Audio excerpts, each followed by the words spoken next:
ഡൽഹിയിൽ നിന്ന് നേരിട്ട് സുവർണഭൂമിയിലേക്കാണ് ഞാൻ വരുന്നത്. രാത്രി 4 മണിക്കാണ്. ഇപ്പോൾ സുവർണഭൂമി എത്തി. തായ്ലൻഡിലെ എയർപോർട്ടാണ്. അങ്ങോട്ട് ഇറങ്ങിക്കൊണ്ടിരിക്കുകയാണ്. സ്പൈസ് ജെറ്റിലാണ് വരുന്നത്. സ്പൈസ് ജെറ്റിലൊരു വലിയ പ്രശ്നമുണ്ടായി. ഞാൻ വരുന്ന പ്ലെയിൻ ഞാൻ നേരത്തെ എത്തി. പക്ഷേ അവരുടെ തെറ്റ് കാരണം എൻ്റെ പ്ലെയിൻ പോയി. എന്നിട്ട് പിന്നെ അവരുടെ തെറ്റ് കാരണം അവരെനിക്ക് നേരിട്ട് തന്നു. അല്ലെങ്കിൽ കൽക്കട്ടയോട് വരണ്ടായിരുന്നു. ഞാൻ നേരെ പോയത് ഗാർഡൻ റിസോർട്ട് വ്യൂ എന്ന് പറഞ്ഞൊരു ഹോട്ടലിലേക്കാണ്. അത് സാങ്ച്വറി ഓഫ് ട്രൂത്ത് എന്ന സ്ഥലത്തിൻ്റെ അടുത്താണ്. അവിടെ നിന്ന് ഞാനെടുത്ത ഫോട്ടോ ആണിത്.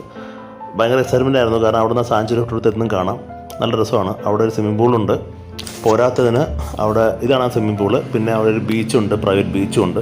അപ്പോൾ നമുക്ക് അവിടെ ബീച്ചിൽ പോയി കുളിക്കാം, സ്വിമ്മിംഗ് പൂളിൽ പോയി നീന്താം. അങ്ങനെ കുറേ സൈലൻ്റ് ആയിട്ടുള്ള ഏരിയയാണ്. നല്ല രസമായിരുന്നു. വാട്ടർ അധികം ഡെപ്തിലില്ല. അപ്പോൾ നന്നായിട്ട് എൻജോയ് ചെയ്യാൻ പറ്റിയ സ്ഥലം തന്നെയാണ്.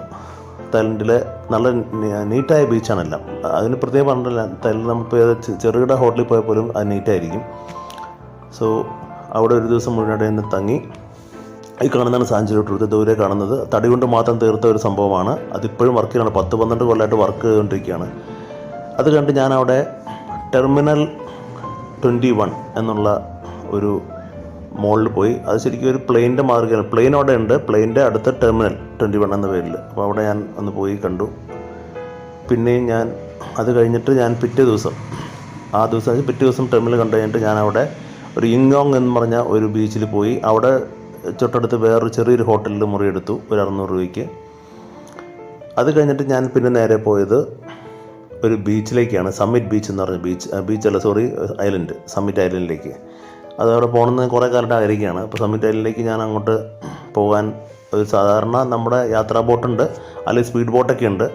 അപ്പോൾ സ്പീഡ് ബോട്ടിൽ പോകണമെങ്കിൽ ഒരു 1500 രൂപ ഉണ്ടാവുന്നതാണ്. അതുകൊണ്ട് നമ്മൾ ബഡ്ജറ്റ് ട്രാവലറായ കാരണം സാധാരണ ബോട്ടിൽ പോയി. അതിനൊരു 60 രൂപ ഉണ്ടായിരുന്നു. 60 രൂപയല്ല, 60 ബാത്ത്. അപ്പോൾ അവിടെ വെച്ച് ഞാൻ കുറേ ഇളനീർ കുടിക്കുകയുണ്ടായി. ഇളനീരിൻ്റെ ഐസ്ക്രീമൊക്കെ കിട്ടും, അതൊക്കെ കുടിക്കുകയുണ്ടായി. ഇപ്പോൾ ഞാൻ ബോട്ടിൽ കയറി. ബോട്ടിൽ എല്ലാവർക്കും ഇത് അണിയണമെന്നാണ് പറയുന്നത്. ഈ ഒരു സാധനം നമ്മൾ ലൈഫ് സേവിങ് ഇതിൽ അണിഞ്ഞിരുന്നു. അവിടെ തിരിച്ചു വന്നപ്പോൾ ഇതൊന്നും വേണ്ടി വന്നില്ല. എനിവേ അവർ സുരക്ഷയ്ക്കൊക്കെ കുറച്ച് പ്രാമുഖ്യം കൊടുക്കുന്നുണ്ട്. ഇത് അങ്ങോട്ടേക്കുള്ള യാത്രയാണ്. ഈ കാണുന്നതാണ് ഐലൻഡ്, ദൂരെ കാണുന്നത്. അപ്പോൾ ഐലൻഡ് അടുക്കാറായി. അവിടുത്തെ വെള്ളമൊക്കെ നല്ല പച്ച വെള്ളമാണ്. പച്ച നിറത്തിലുള്ള വെള്ളം, അതാണ് ഉദ്ദേശം. കടലിൻ്റെ വെള്ളം കണ്ടറിയല്ലോ, പച്ച നിറത്തിലുള്ള വെള്ളം. എനിവേ ക്ലിയറാണ്. അവരെല്ലാം ക്ലിയറാക്കി വയ്ക്കുന്നു എന്നുള്ളത് നമ്മൾ സമ്മതിച്ചേ പറ്റൂ. ബോട്ടിൽ അത്യാവശ്യം ആളുണ്ടായിരുന്നു. ഞാനപ്പോൾ ഇത് ഡബിൾ ഡെക്കർ ബോട്ടായിരുന്നു. മുകളിലേക്കും കയറി കണ്ടു. അവിടെ എൻജിൻ്റെ അടുത്ത് ഡ്രൈവർ ഇരിപ്പുണ്ടായിരുന്നു. അയാളുടെ മുമ്പിൽ പോയപ്പോൾ അയാളൊന്നും പറഞ്ഞില്ല. നമ്മുടെ നാട്ടിലെ പോലെ അല്ല. അവർ ടൂറിസ്റ്റുകൾ കുറച്ച് ബഹുമാനിക്കുന്നുണ്ട്. അവർ എല്ലാ കാഴ്ചകൾ കണ്ടോട്ടെ എന്നുള്ളതാണ് അവരുടെ ഒരു ചിന്ത. നമ്മുടെ നാട്ടിലെ പോലെ മുകളിലത്തെ ഡെക്ക് ചിലപ്പോൾ വേണ്ടാന്നൊക്കെ. കുട്ടനാട് പോയപ്പോൾ എനിക്ക് പറ്റിയതാണ്. മുകളിലത്തെ ഡെക്കൊക്കെ ഉണ്ട്, പക്ഷേ കയറാൻ സമ്മതിക്കില്ല. അപ്പോൾ ഇതൊക്കെയാണ് നമ്മുടെ ആൾക്കാരുടെ പ്രശ്നങ്ങളാണ് അതൊക്കെ. ഇവിടെ അങ്ങനെയല്ല. കാഴ്ചകളൊക്കെ കാണാൻ വേണ്ടി എല്ലാ സൗകര്യം ചെയ്ത് കൊടുക്കുന്നുണ്ട്. അങ്ങനെ ആവണം നാട്. സോ നമ്മളിപ്പോൾ അങ്ങോട്ടേക്ക് എത്തിക്കൊണ്ടിരിക്കുന്നു. ഈ കാണുന്നത് അതിൻ്റെ എത്താറായിട്ടുള്ള ആ ഒരു സ്ഥലമാണ്. നമുക്ക് ഫോറിനേഴ്സിന് 200 ബാത്ത് കൊടുക്കണം. അവിടെ ഉള്ള ലോക്കൽസിനൊക്കെയാണെങ്കിൽ 50-60 കണ്ടേ ഉള്ളുന്നതാണ്. നമ്മൾ അങ്ങോട്ട് കയറുമ്പോൾ തന്നെ, ഈ സമ്മിറ്റ് ഐലൻഡിലേക്ക് കയറുമ്പോൾ തന്നെ വലിയൊരു പ്രതിമയോടെ കാണാം. ഒരു മെർമെയ്ഡിൻ്റെയാണ്, മത്സ്യകന്യക. അവർ തായ്ലൻഡിലെ ലോക്കൽ കഥകളിലെ ഏറ്റവും പ്രമുഖയായ ഒരു കഥാപാത്രമാണെന്നാണ് പറയണത്. ആ മെർമെയ്ഡിൻ്റെ ഒരു പ്രതിമയോടെ കാണാം. അതിനൊരു പ്രത്യേക കഥകളൊക്കെ ഉണ്ട്. കഥ ശരിക്കും എനിക്കറിയില്ല. നിങ്ങൾക്ക് നെറ്റ്വർക്കിൽ കിട്ടും. ഈ കാണുന്നതാണ്, ആ ദൂരെ കാണുന്നതാണ് മെർമെയ്ഡ്, മത്സ്യകന്യകയാണ്. അതൊരു രാക്ഷസിയും കൂടിയാണെന്നാണ് പറഞ്ഞത്. അപ്പോൾ ആ രാക്ഷസിനെ കാണാൻ വേണ്ടിയിട്ട് ബോട്ടിൽ നിന്ന് ഇറങ്ങിയിട്ട് ഞാൻ അങ്ങോട്ട് നടക്കുകയുണ്ടായി. ആ ദൂരെ ഒരു രാക്ഷസി, നമുക്കൊരു മാല തന്നെ പോലെയാണ്. അവരുടെ കയ്യിലൊരു മാലയൊക്കെ ഇരിപ്പുണ്ട്. അപ്പോൾ ആ മാല തരുമായിരിക്കും, എനിക്കറിയില്ല. അങ്ങനെ അവർ ഉണ്ടാക്കി വെച്ചേക്കണം. നല്ല രസമുണ്ട്. പിന്നെ നീറ്റ്നെസ് നമ്മൾ പൊതുവെ പറയേണ്ട കാര്യമില്ല. എല്ലായിടത്തും നീറ്റാണ്. അവിടെ ഇവിടെയൊക്കെ ആയിട്ട് സ്പീഡ് ബോട്ടുകൾ പോകുന്നത് കാണാം. നല്ല ചൂടാണ്. ചൂടെന്ന് വെച്ചാൽ അസാമാന്യ ചൂടാണ് ഇവിടെ. ഇപ്പോൾ നമ്മുടെ കേരളത്തിലേക്കാളും ചൂടുണ്ട് എൻ്റെ അഭിപ്രായത്തിൽ. ഇപ്പോൾ ഓരോരുത്തരോരോ പോസ് കാണിച്ച് നിൽക്കുന്നുണ്ട്. ഇതാണ് മെർമെയ്ഡ്, അതായത് മത്സ്യകന്യക. നമുക്കെന്തോ തരുന്ന പോലെ, എന്തോ മാല തരുന്ന പോലെ. സോ ഇവിടുന്ന് ഞാനൊരു വണ്ടി പിടിച്ച്, ജീപ്പ് പിടിച്ചിട്ട് എൻ്റെ ഹോട്ടലിലേക്ക് പോയി. ബുക്ക് ചെയ്തിട്ടാണ് വന്നത്. ഈ കാണുന്ന ബീച്ചാണ്. ഇവിടെ ഞാൻ പിന്നെ കുളിക്കാൻ പോയിട്ടുണ്ടായിരുന്നു. ഇത് കഴിഞ്ഞിട്ട് ഇവിടെ ചെറിയൊരു സ്ഥലത്ത് ഇവിടെ ഇങ്ങനെ കുറച്ച് ഭക്ഷണശാലയൊക്കെ ഉണ്ട്. ഇവിടെ ഞാൻ ഭക്ഷണം കഴിച്ചു. ഇവിടെ ഒരു മത്സ്യം ഞാൻ ഓർഡർ ചെയ്തതാണ്. അത് പരത്തി ചപ്പാത്തി പോലെ ആക്കിയിട്ട് കുറച്ച് അതിൻ്റെ കൂടെ കുറച്ച് ഗ്രേവി കിട്ടി നമുക്ക് നല്ല രുചിയായിരുന്നു. എന്തായാലും ഇവരുടെ ഭക്ഷണം എങ്ങനെയായാലും പല രീതിയിലായാലും എല്ലാം രുചിയുള്ള സാധനമാണ് കേട്ടോ. നമ്മുടെ അത്രയും സ്പൈസി അല്ലാന്നേ ഉള്ളൂ. തായ്ലൻഡ് ഫുഡ് അല്ലെങ്കിലും ഭയങ്കര ഫേമസ് ആണ്. ഈ സാധനമാണ് ഞാനിപ്പോൾ കഴിച്ചത്. ഇതിൻ്റെ കൂടെ ആ മുളകിൻ്റെ സാധനം ഇട്ടിട്ട് നമ്മളത് കഴിച്ചു. അസാമാന്യ രുചിയൊന്നും ഇല്ലെങ്കിലും രുചി ഉണ്ടായിരുന്നു. അത് കണ്ട് ഞാനൊരു ബൈക്ക് എടുത്തു. 100 ബാത്ത് എടുത്തിട്ട് ബൈക്ക് എടുത്തിട്ട് ചുറ്റാൻ പോയി. ആ ഐലൻഡ് മുഴുവൻ നമുക്ക് ചുറ്റാം. 1 മണിക്കൂർ 100 ബാത്താണ്, അല്ലെങ്കിൽ അതനുസരിച്ച് കൂടിക്കൊണ്ടിരിക്കും കൂടുതൽ സമയം എടുത്താൽ.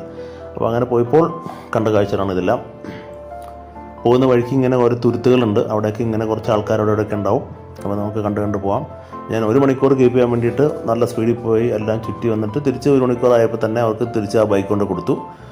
സോ ഇതൊക്കെ നമ്മൾ പോകുമ്പോൾ നമുക്ക് എക്സ്പീരിയൻസ് ചെയ്യണം. കാരണം ഇവിടെ ഇപ്പോൾ ബൈക്ക് ഓടിക്കാൻ ഇൻ്റർനാഷണൽസിൻ്റെ ആവശ്യമില്ല. കാരണം ഐലൻഡ് ഉള്ളായിരുന്നു, അത്ര വർഷം കുഴപ്പമൊന്നുമില്ല. എന്നാലും നമ്മൾ ട്രാഫിക് റൂട്ട്സൊക്കെ പാലിച്ച് ഓടിക്കുക, അതാണ് നമ്മൾ ഉദ്ദേശിക്കുന്നത്. ഇവിടെ പിന്നെ അധികം ആൾക്കാരുണ്ടായിരുന്നില്ല എന്നുള്ളതാണ് സത്യം. അങ്ങനെ പിന്നെ ഇവിടെ നിന്ന് പോയിട്ട് വേറെ സ്ഥലത്ത് എത്തിയപ്പോൾ അവിടെ ഒരു ബീച്ച് കണ്ടു, ഈ ഐലൻഡ് ഉള്ളിൽ തന്നെ. അപ്പോൾ അവിടെ കുറച്ചും കൂടെ രസമായിട്ട് തോന്നി എനിക്ക്. കുറച്ചുകൂടെ മണൽപ്പുറമൊക്കെ ഉണ്ട്, കുറച്ചുകൂടെ ക്ലീനായിട്ട്, ആൾക്കാരധികം ഇല്ല ഈ സമയത്ത്. രാവിലെ ഒരു 10 മണിക്കൊക്കെയായിരുന്നു, 10-10:30 ഞാൻ അവിടെ എത്തിയത്. അപ്പോൾ ഒറ്റയ്ക്കായിരുന്നു അവിടെ കുളിക്കാനൊരു രസം എനിക്ക് തോന്നിയില്ല. പിന്നെ ഇങ്ങനെ എന്നെ തന്നെ ഇങ്ങനെ വീടെടുക്കുക എന്നുള്ളത് എൻ്റെ ഒരു ഹരായണം, അങ്ങനെ എടുത്തെന്ന് മാത്രം. അതുകൊണ്ട് പിന്നെ തിരിച്ചു പോരുകയാണ് ഉണ്ടായത്.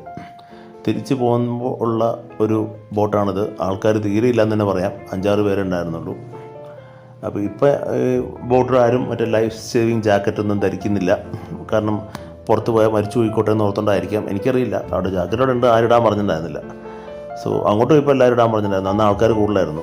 എനിവേ ഇതും അങ്ങോട്ടേക്കും നല്ല രസമുള്ള യാത്രയായിരുന്നു. പക്ഷേ ചൂട് സഹിക്കാൻ പറ്റില്ല എന്നുള്ളതാണ്. തായ്ലൻഡിൻ്റെ ഫ്ലാഗ് ആണെന്ന് മനസ്സിലായി തോന്നുന്നു. അപ്പോൾ ആ ഫ്ലാഗ് എല്ലാം മിക്ക ബോട്ടിലും ഇങ്ങനെ വെച്ചിട്ടുണ്ട്. സോ കടലൊക്കെ നീറ്റാണ്. കടൽ അത്യാവശ്യം വലിയ കുഴപ്പമില്ലാത്ത കടലാണ് ഇപ്പോൾ.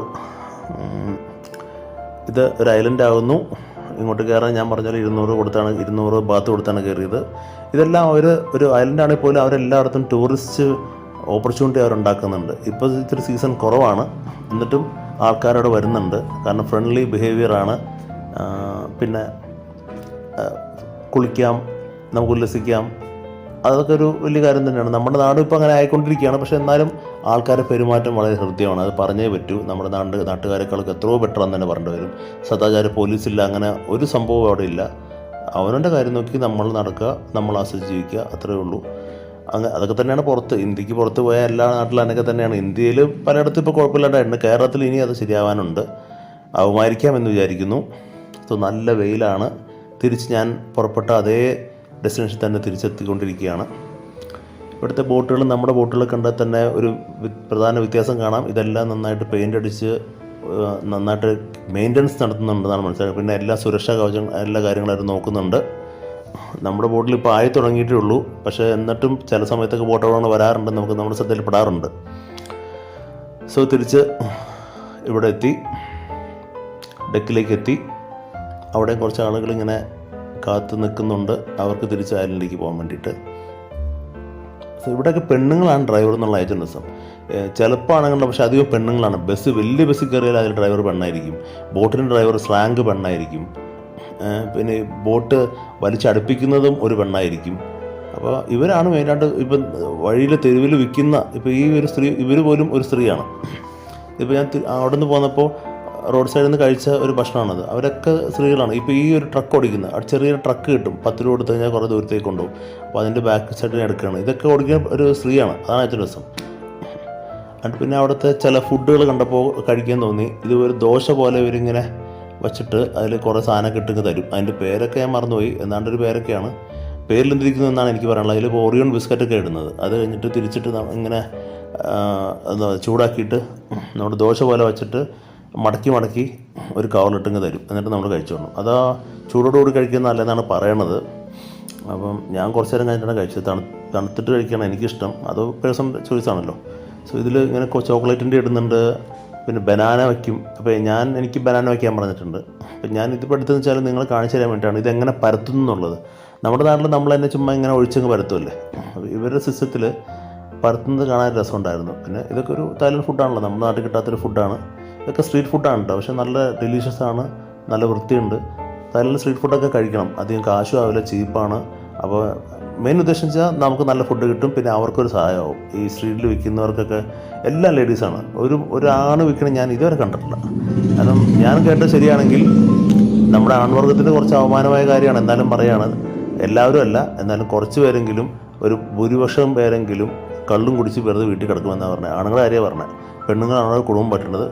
ഇവന്മാർ കള്ളു കുടിക്കുക, പിന്നെ അവിടെ കിടക്കുക, പിന്നെയും കുടിക്കുക, പിന്നെയും കിടക്കുക. ഇതൊക്കെയാണ് ഞാൻ കേട്ടത് ശരിയാണെങ്കിൽ. പക്ഷേ എല്ലാവരും അങ്ങനെ പറയാൻ പറ്റില്ല. പക്ഷേ പൊതുവേ ഒരു ആൾക്കാരെ സ്വഭാവം അങ്ങനെയാണെന്ന് കേട്ടു, മടിയന്മാരാണെന്ന് കേട്ടാണെങ്കിൽ. പക്ഷെ പെണ്ണുങ്ങൾ ഫുള്ള് പണിയാണ്, അവർ കുടുംബം പറ്റാണ്. ഇതാണ് ഞാൻ പറഞ്ഞ കറക്കണ സാധനം. അതിൻ്റെ മുകളിൽ ഇത് വയ്ക്കുന്നു, അതിൻ്റെ ഉള്ളിലേക്ക് ഇത് ഒഴിക്കുന്നു, എന്നിട്ട് ഇതങ്ങ് കറക്കുന്നു. അപ്പം മൊത്തം നമ്മുടെ ഇന്ത്യയിലുണ്ടാവും. ഞാൻ എൻ്റെ യാത്രയിൽ ഇവിടെ കണ്ട കാരണം ഷൂട്ട് ചെയ്യുന്നത് മാത്രമേ ഉള്ളൂ. ഇതിപ്പോൾ അത്ര സംഭവമൊന്നുമല്ല, എന്നാലും ഒരു കണ്ടോട്ടെ എന്നോർത്ത് എൻ്റെ സന്മാനസ്കാരം കാണിക്കുകയാണെന്ന് വിചാരിച്ചാൽ മതി. ഓക്കെ, അപ്പോൾ ഇതിങ്ങനെ ഒരു പരത്തി, അത് കഴിഞ്ഞിട്ട് കുറച്ച് സ്ഥലത്ത് ഇപ്പോഴും അത് പരന്നിട്ടില്ല, അവരെടുത്ത് മാറ്റിയിട്ട് അവിടെ പിന്നെ ഫില്ല് ചെയ്യുന്നുണ്ട്. അപ്പോൾ ഒരു ദോശ പരത്താൻ ഇങ്ങനത്തെ സാധനം ഉണ്ടെങ്കിൽ നമുക്ക് പറ്റും. നമ്മുടെ നാട്ടിൽ ഞാൻ കാണാത്തതായിരിക്കാം, പക്ഷെ ഉണ്ടാവും, ഉണ്ടാണ്ടിരിക്കുകയൊന്നുമില്ല. പക്ഷേ ഇവർ വളരെ സിമ്പിളായിട്ട് ചെയ്തപ്പോൾ ഒന്ന് കാണിച്ചത് മാത്രം. എന്നിട്ട് ഇതിൽ ഇതെൻ്റെ ഓർഡറാണ്. ഇതിലിപ്പോൾ ഞാൻ എൻ്റെ പഴമൊക്കെ വെച്ചിട്ട് അവർ ആഡ് ചെയ്തിട്ട് ഓറിയൻ ബിസ്ക്കറ്റൊക്കെ വെച്ച് ചോക്ലേറ്റൊക്കെ വെച്ച് തരും. അപ്പോൾ നല്ല പ്രോട്ടീൻ സമ്പുഷ്ടമായ ഒരു ഭക്ഷണം ചുമ്മാ ഇങ്ങനെ കറുമുറ കഴിച്ചുകൊണ്ടിരിക്കാം. അത് തന്നെ ഇതുപോലെ ദോശ ഉണ്ടാക്കിക്കൂടെ എന്നാണ് ഞാനും ആലോചിച്ചുകൊണ്ടിരിക്കുന്നത്. ദോശയും ഉണ്ടാക്കാം. കുറച്ച് സമയം എടുത്തിട്ടാണ് അവർ ചെയ്യുന്നത്, പക്ഷേ വളരെ നീറ്റായിട്ടാണ് ചെയ്യുന്നത്. അത് കണ്ടുകൊണ്ടിരിക്കുന്നത് നല്ല രസമുണ്ട്. എനിക്കത്ര വലിയ രസമൊന്നുമില്ല, കാരണം ഞാനിപ്പോൾ ഒരു 3-4 ദിവസമായിട്ട് ഭയങ്കര യാത്രയായിരുന്നു. ഡൽഹിയിൽ നിന്ന് യാത്ര, ശ്രീനഗർ യാത്ര, ഇതിൻ്റെ കണ്ടിന്യൂഷനായിട്ടാണ് ഇപ്പോൾ തായ്ലൻഡ് വന്നേക്കുന്നത്. അപ്പം എനിക്ക് ഭക്ഷണത്തിനോട് ഇപ്പോൾ നല്ല വിശപ്പും പിന്നെ നല്ല ചൂടുമുണ്ട്. അപ്പം ഇതിൻ്റെ കൂടെ എന്തെങ്കിലും ജ്യൂസും കഴിക്കുന്നുണ്ടായിരുന്നു. ശരിക്കും ഭക്ഷിക്കുക എന്നുള്ളതിനേക്കാളുപരി എന്തെങ്കിലും കഴിക്കുക എന്നുള്ളതായിരുന്നു എൻ്റെ പ്രശ്നം, അല്ലെങ്കിൽ കുടിക്കുക എന്നുള്ളതായിരുന്നു എൻ്റെ ആവശ്യം. സോ ഇതിൻ്റെ കൂടെ തന്നെ ഞാൻ കുറച്ച് കരിക്കുമണ്ണോട് കുടിച്ചിട്ടുണ്ടായിരുന്നു. അങ്ങനെ അവിടുത്തെ ഉച്ച വെയിലുന്നൊരു ശമനമുണ്ടായി. ഒരു 40 ഡിഗ്രിയുടെ അടുത്തായിരുന്നു നല്ല ചൂട് അവിടുത്തെ. അപ്പോൾ കേരളത്തിനേക്കാളും ചൂട് കൂടിയൊരു സമയമാണ് ഇപ്പോൾ അവിടെ നിന്ന് ഓർക്കണം. പക്ഷേ ഞാനധികം വേർത്തിട്ടില്ല. അവിടെ ഗുണമെന്ന് വെച്ചാൽ നമ്മളധികം വേർക്കില്ല. കേരളത്തിൽ എത്തിക്കഴിഞ്ഞാൽ പിന്നെ വേർപ്പായിരിക്കും, അങ്ങനെ ഒരു വിഷയമുണ്ട്. ഇപ്പോൾ ഇവരിപ്പോൾ പഴം അവിടെ ഇങ്ങനെ മുറിച്ചിടുകയാണ്, നമുക്ക് കാണാം.